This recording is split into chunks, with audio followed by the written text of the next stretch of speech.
नमस्कार, बहुत स्वागत है इस बुलेटिन में आपका। मैं हूं आपके साथ शीनम शर्मा। मिल्कीपुर में 5 फरवरी को उपचुनाव होना है। उपचुनाव के ऐलान के साथ ही सियासी बयानबाजी भी तेज हो गई है। अखिलेश ने जहां बीजेपी पर वोटों की लूट का आरोप लगाया, वहीं बीजेपी ने भी अखिलेश पर बड़ा हमला बोला है। प्रशासन की तरफ से जहां उपचुनाव की तैयारी शुरू हो गई है, वहीं जानते हैं कि क्या है मिल्कीपुर की जनता का मन। ये रिपोर्ट देखिए।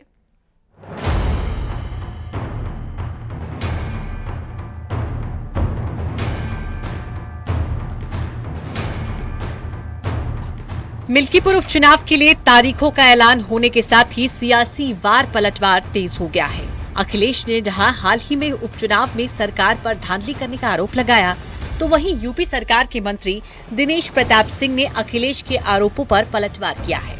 उन्होंने पूछा है कि अगर ऐसे वोटों को प्रभावित किया जा सकता है तो अखिलेश खुद ऐसा क्यों नहीं कर पा रहे। तो लोग बाहर बैठे हैं जिनके पास कोई नीतियां सिद्धांत नहीं है, उन लोगों को जनता भाव नहीं दे रही, तो उनको ऐसे ही लग रहा है कि हम लोग ऐसा करते हैं, ऐसा करके कहीं जन समर्थन 1, 2, 4 व्यक्ति का हो तो समर्थन प्रभावित करके लिया जा सकता है, लेकिन आम जनता का जन समर्थन बेजा प्रभाव का इस्तेमाल करके कोई हासिल न कर पाया है, न कोई हर पाएगा। अगर ऐसा होता तो तमाम सरकारें अखिलेश यादव जी भी सत्ता में रहे, वही क्यों नहीं प्रभावित करके अब तक सरकार बना ली है।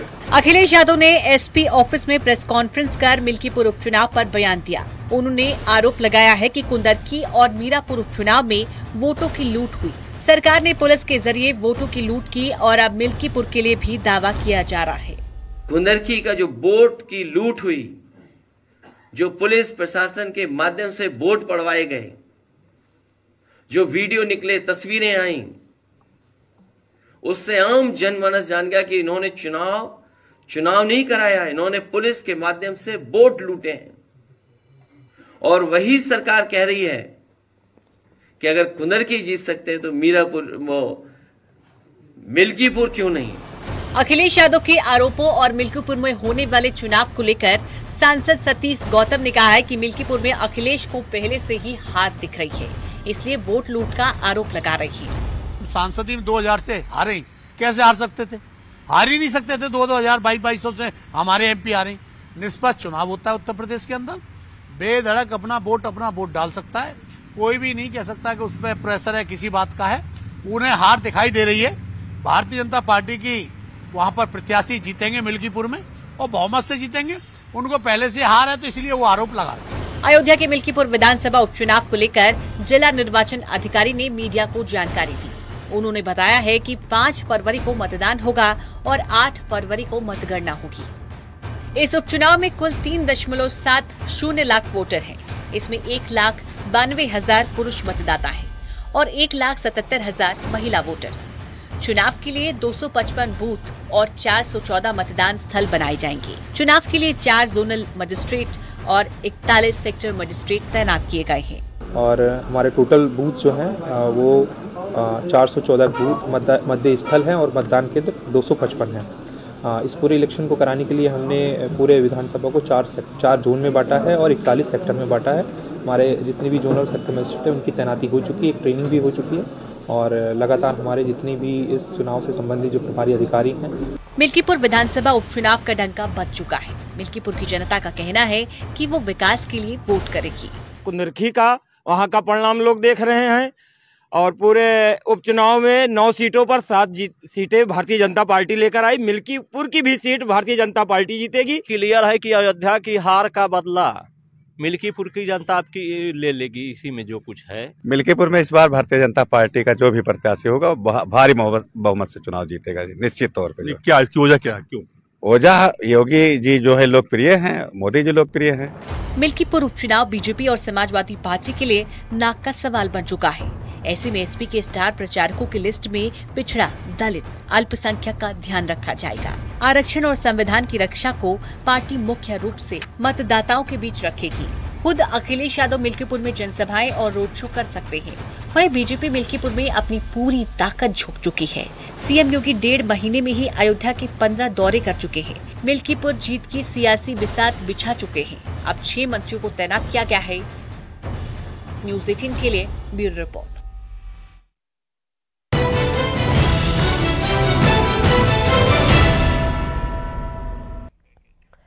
बीजेपी ने 2027 के लिए समाजवादी पार्टी के पीडीए की काट खोज ली है। बीजेपी अब अपना डीपीए प्लान लेकर आई है। बीजेपी ने विपक्ष के पिछड़ा दलित अल्पसंख्यक के जवाब में प्लान डीपीए यानी कि दलित पिछड़ा और अगड़ा तैयार किया है। समाजवादी पार्टी ने जहां इस पर तंज कसा, वहीं बीजेपी के मंडल अध्यक्षों के चुनाव में डीपीए फॉर्मूला नजर आ रहा है। देखिए।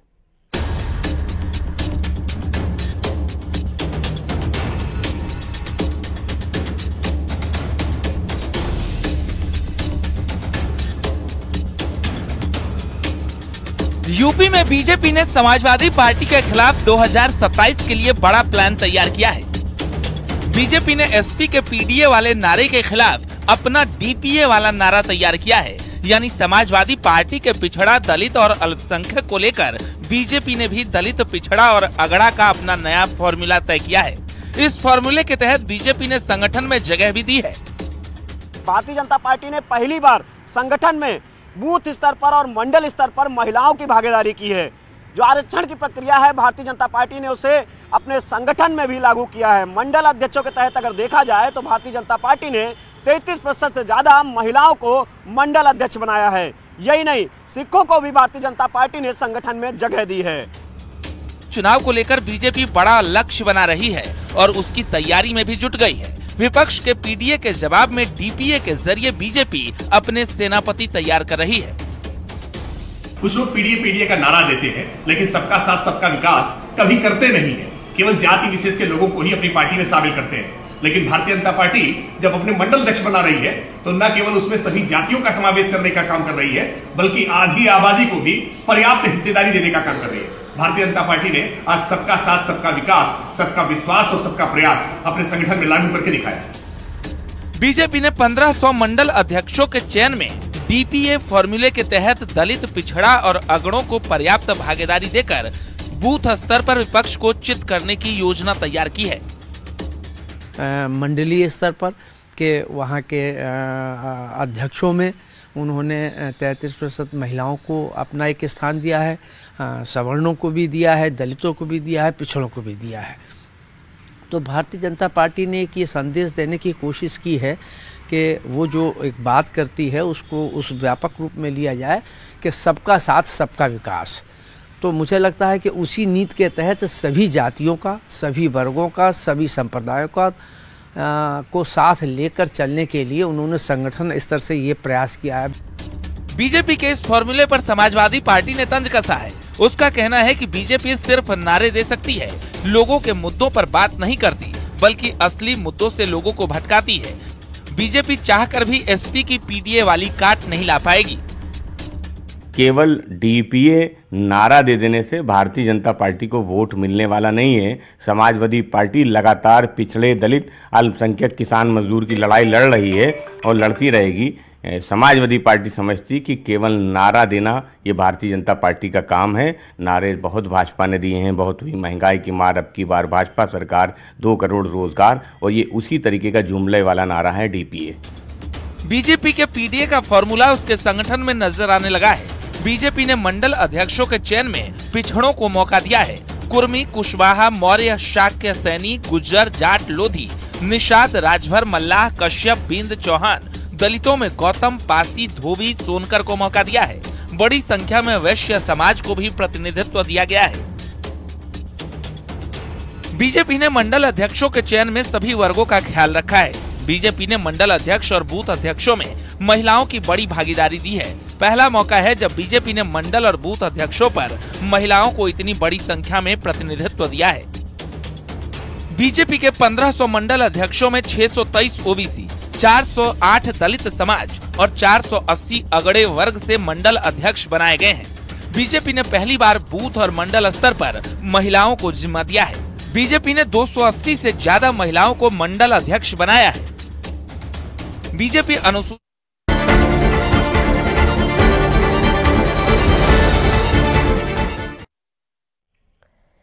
निकाय चुनाव में कांग्रेस के 22 नेता बागी हुए तो वहीं कुछ नेताओं ने पार्टी छोड़ दी। ऋषिकेश में बागी होकर नगर निगम का चुनाव लड़ रखे 3 नेताओं पर पार्टी ने कार्रवाई की है।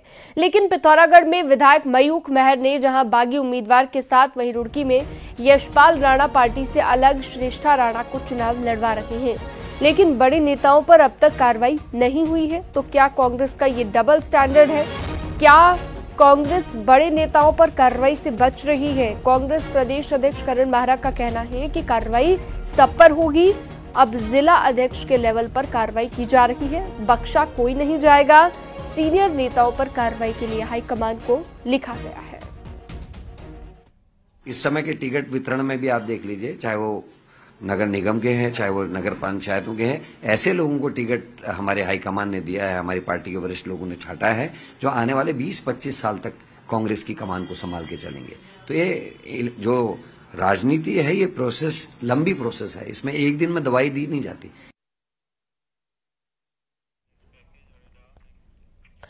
निकाय चुनाव शुरू होने के साथ ही पिथौरागढ़ मेयर को लेकर कांग्रेस में तलवारें खिंच गई थी और विधायक मयूख महर लाख कोशिशों के बाद अपनी चहेते को टिकट नहीं दिलवा पाए। ऐसे में पार्टी ने अंजू लुंठी पर दाव खेला है। मेयर सीट पर विधायक ने भले ही अपना उम्मीदवार उतारा हो, इसके बावजूद अंजू का विधायक पर भरोसा कायम है।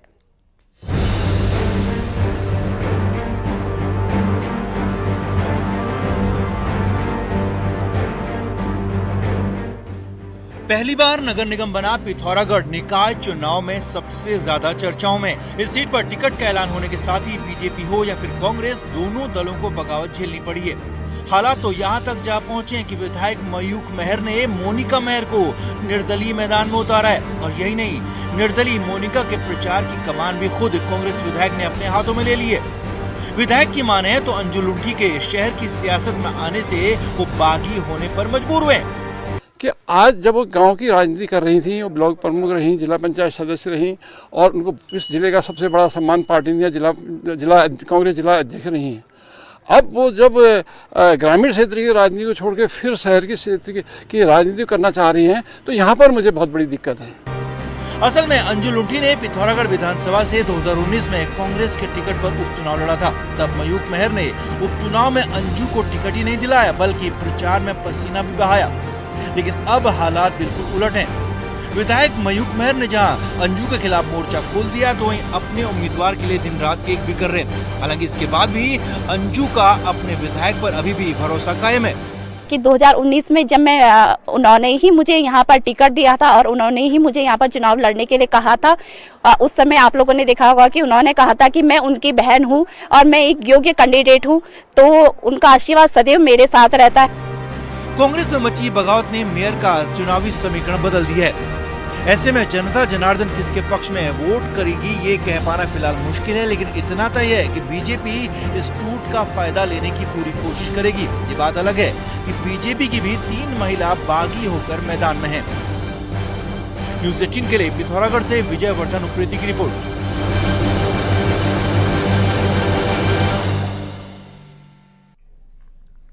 और चलिए इसी बीच एक बड़ी खबर, केंद्र सरकार ने पूर्व राष्ट्रपति प्रणब मुखर्जी की याद में स्मारक बनाने का फैसला लिया है। जानकारी के मुताबिक ये स्मारक राष्ट्रीय स्मृति परिसर के अंदर बनाया जाएगा।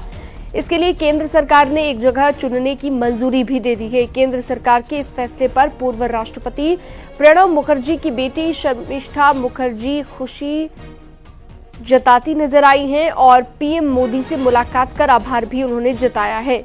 बताया जा रहा है कि मुखर्जी परिवार ने स्मारक बनाने की मांग नहीं की थी, बल्कि सरकार ने खुद ही पूर्व राष्ट्रपति की स्मृति को संजोकर रखने का फैसला लिया है।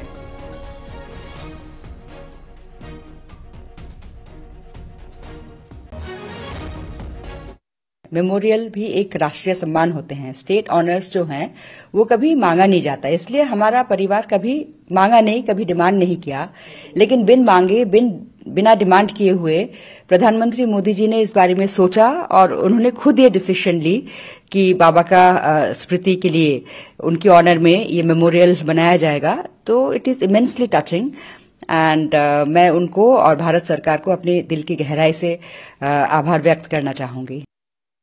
बहुत अच्छा कदम है, मैं बहुत खुश हूँ। सरकार को मैं धन्यवाद भी कहूँगा।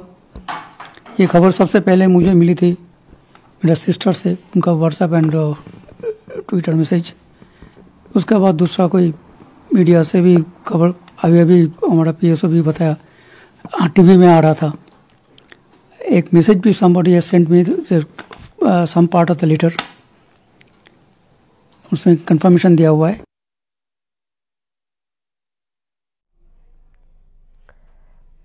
तो ये स्मारक बनाने का फैसला खुद सरकार की ओर से लिया गया है और परिवार की तरफ से स्मारक बनाने की मांग नहीं की गई थी, बल्कि सरकार ने खुद ही पूर्व राष्ट्रपति की स्मृति को संजोकर रखने का फैसला लिया है।